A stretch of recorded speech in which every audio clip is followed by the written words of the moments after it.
مسلمان ملک کی آزادی کے بعد اس طرح کے مسائل میں گھرا ہوا ہے۔ بابری مسجد کا مسئلہ تھا، لیکن اسی زمانے میں مختلف مسجدوں کے مسئلے، خود دلی کی جامع مسجد کا مسئلہ ہے، احمد آباد کی مسجد کا مسئلہ ہے، سنبھل کی مسجد کا مسئلہ ہے، متھرا ہے، یہ تمام مسائل اٹھ رہے تھے۔ لیکن اس وقت جس تیزی کے ساتھ یہ مسائل اٹھے ہیں، ان سے یہ محسوس ہوتا ہے کہ قانون کو سامنے رکھ کر فیصلہ کرنے کی ذمہ داری جن کورٹوں کے اوپر ہے، وہاں ایسی لچک اور ڈھیل پیدا ہوئی ہے کہ جو لوگ عبادت گاہوں پر قبضہ کرنے کا پروگرام چاہتے تھے، ان کو سہولت اور آسانی مل رہی ہے۔ کانگریس گورنمنٹ کے زمانے میں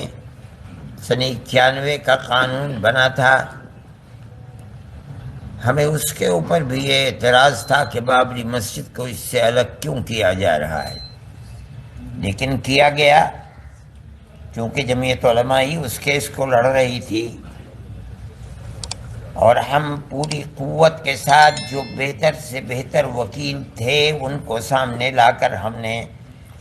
اپنے دعوے کو پیش کیا، اور ہم بار بار یہ بات کہتے تھے کہ ثبوت اور شواہد کی بنیاد کے اوپر، یعنی قانونی دلائل کی بنیاد پر جو فیصلہ سپریم کورٹ کا ہوگا ہم اسے قبول کریں گے۔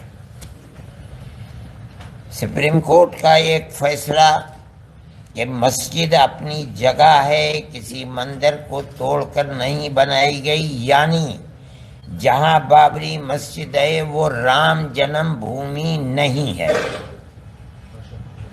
یہ فیصلہ کورٹ نے دے دیا۔ سپریم کورٹ میں یہ دلیل تھی، سروے ہوا تھا، سروے سے ثابت ہوا کہ یہاں کوئی دوسری عمارت نہیں تھی۔ لیکن ایک دوسرا فیصلہ کہ ہم یہ مسجد اکھاڑے کو دیتے ہیں، اس کی کوئی دلیل، کوئی ثبوت، کوئی شواہد نہیں ہے۔ سپریم کورٹ کے اس فیصلے نے، آپ خود دنیا کو دیکھیں، ملک کو دیکھیں، اس فیصلے نے کہ ہم عقیدت کی بنیاد پر اس مسجد کو توڑوا کر کے ہم اکھاڑے کو دیتے ہیں، اس نے جو راستہ دکھلایا ہے، اس راستے دکھلانے کے بعد پھوٹ پڑے ہیں مسائل کہ اس مسجد کو بھی لو، اس مسجد کو بھی لو، اس مسجد کو بھی لو، اس کے اوپر بھی۔ اس کا مطلب ہے کہ قانون کے راستے کے اوپر چلنا جو کورٹ کا امتیاز تھا، صرف بابری مسجد کے فیصلے نے ایک راستہ دکھلایا کہ نہیں،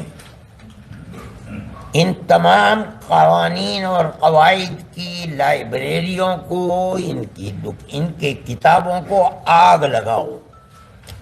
کوئی چیز نہیں ہے۔ فیصلے مذہب کے اندر جو بھی ہوں گے وہ عقیدے کی بنیاد کے اوپر ہوں گے، عقیدت مندی کی بنیاد پر ہوں گے، تو ملک کیسے چلے گا؟ یہ تو ایک تصور یہ دیا جا رہا ہے کہ جہاں بھی اکثریت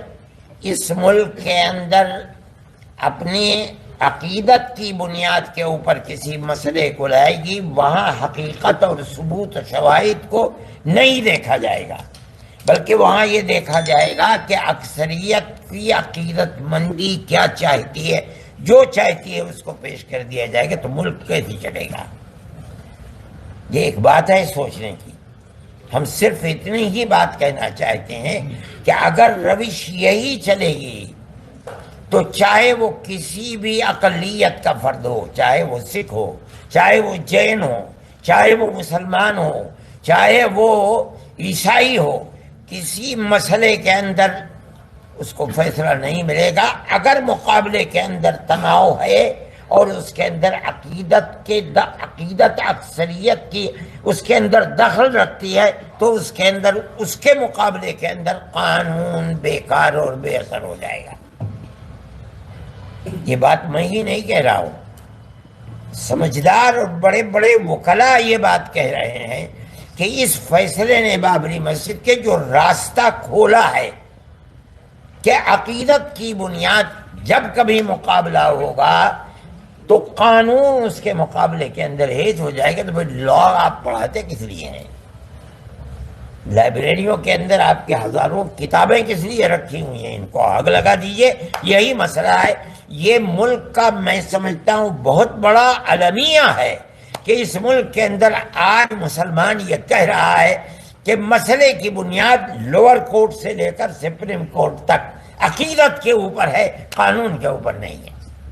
میں اس کو بہت بڑا المیہ سمجھتا ہوں، اور ایک یہ داہیہ ہے، بڑا مسئلہ ہے۔ اس مسئلے کو سوچنا چاہیے، اور جن لوگوں کے ہاتھ میں ملک کی باغڈور ہے انہیں سمجھنا چاہیے کہ مسئلے ملک کو کدھر لے کر کے چلنا ہے۔ میں اس سے زیادہ اپنے افسوس کا کوئی اور اظہار نہیں کر سکتا۔